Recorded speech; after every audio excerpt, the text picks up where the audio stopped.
YS Jagan హయాంలో parliament నియోజకవర్గాల వారీగా జిల్లాల పునర్వ్యవస్థీకరణ పనులకు పాలనను చేరువ చేసేందుకే నాడు కొత్తగా మరో 13 జిల్లాలు ఏర్పాటు చేయగా మొత్తం 26 జిల్లాలు అయ్యాయని వెంకటగిరి నియోజకవర్గ వైఎస్ఆర్సీపీ సమన్వయకర్త నెదురుమల్లి రామ్ కుమార్ రెడ్డి తెలియజేశారు. బుధవారం ఆయన స్థానిక నెదురుమల్లి నివాసంలో మీడియా మిత్రులతో చిట్ చాట్ నిర్వహించారు.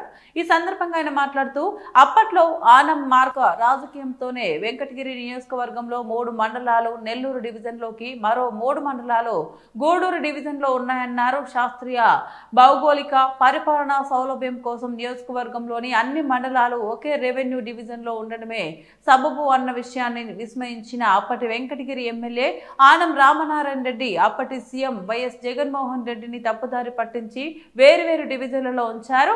తాజా పునర్వ్యవస్థీకరణలో అన్ని మండలాలు గూడూరు రెవెన్యూ డివిజన్లోకి తీసుకొస్తామన్న ప్రభుత్వ నిర్ణయంపై ఇప్పటి జిల్లా మంత్రిగా ఉన్న ఆనం ఎలా స్పందిస్తారో వేచి చూడాల్సిందే.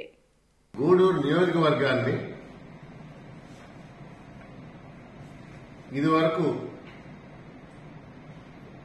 చంద్రబాబు నాయుడు గారి ఎలక్షన్ హామీ గాని లేదా యోగాళం యాత్రలో భాగంగా లోకేష్ గారి హామీ గాని నెల్లూరులో కలుపుతున్నా అనే దానికి విరుద్ధంగా ప్రస్తుతం తిరుపతి జిల్లాలోనే ఉంచాలని నిర్ణయించబడిందని ఈ 3 పేపర్ల సారాంశం నమ్మాల్సి వస్తుంది.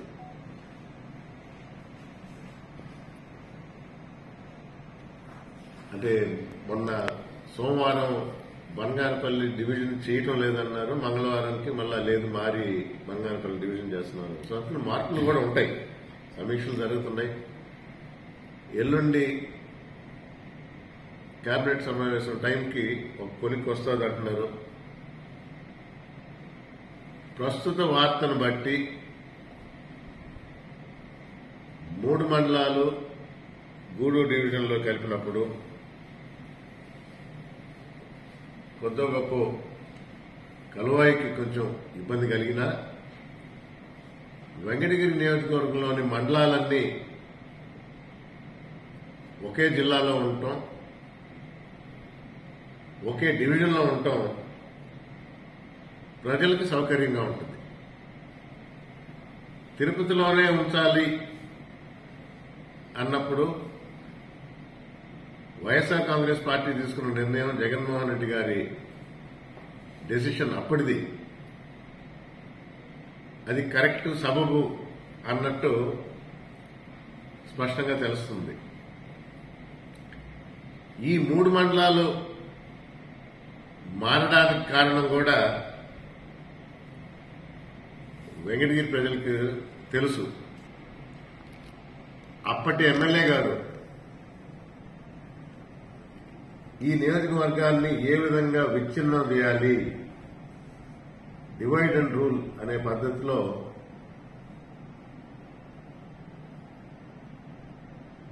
ఏదో మాయమాటలు చెప్పి ప్రభుత్వాన్ని ఆ రోజు కన్విన్స్ చేసి ముఖ్యమంత్రిగా ఉన్న జగన్మోహన్ రెడ్డి గారు కూడా ఒక సీనియర్ నాయకుడు అతని మాటను గౌరవించాలని ఉద్దేశంతో ఆ 3 మండలాలని నెల్లూరులో పెట్టడం జరిగింది. మరి ఇప్పుడు ఆనాటి వెంకటగిరి ఎమ్మెల్యే గారు ఇప్పుడు మంత్రిగా ఉన్నారు. మరి దీనికి ఎలా స్పందిస్తారో ఆయన తెలపాలి. తప్పకుండా ఒక నియోజకవర్గం ఒకే జిల్లాలో ఉండటం శ్రేయస్కరం, ప్రజలకి సౌలభ్యం, ప్రభుత్వ పాలనాపరంగా కూడా ఈజీగా ఉంటుంది. మరి ఫైనల్ డెసిషన్ 2 రోజులు తెలుస్తుంది కాబట్టి ఆ రోజు నోటిఫికేషన్ వచ్చిన తర్వాత మాట్లాడటం కరెక్ట్ గా ఉంటుందని నేను అనుకుంటున్నా.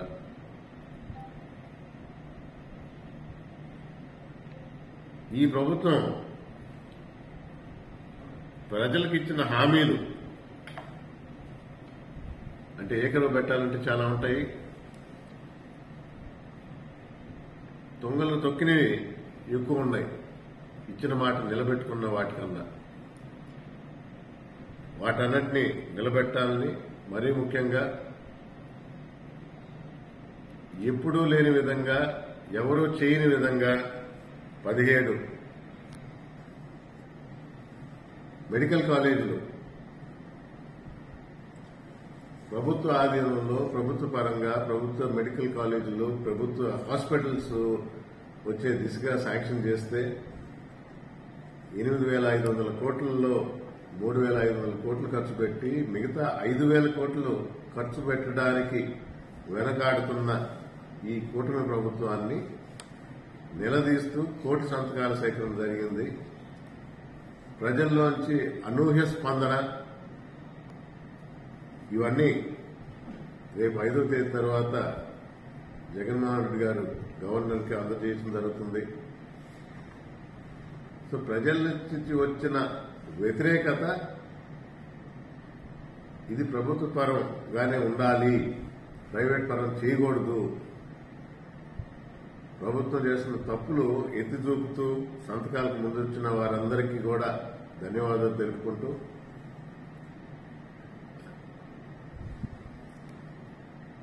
28వ తేదీ ఈ డివిజన్లు, ఈ జిల్లాలో స్పష్టత వస్తుంది కాబట్టి డీటెయిల్ గా దాని తర్వాత ప్రజలకు వివరిస్తూ మిత్రులు విలేకరుల దగ్గర మళ్ళా మరొకసారి కలుస్తామని తెలియజేసుకుంటూ సెలవు తీసుకుంటున్నాం.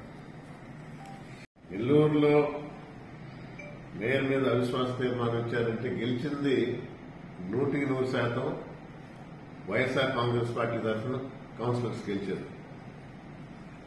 54 డివిజన్లో 54 వైఎస్ఆర్ కాంగ్రెస్ పార్టీ. మన వెంకటగిరిలాగే 25కి 25 వైఎస్ఆర్ కాంగ్రెస్ పార్టీ గెలిచింది. సంఖ్య లేకపోయినా అవిశ్వాస తీర్మానం ఇవ్వటం, అది వీగిపోవటం, నాకు తెలిసి ఆంధ్ర రాష్ట్రంలో మొట్టమొదటిసారిగా పెట్టింది ఇక్కడే, వీగిపోయింది ఇక్కడే.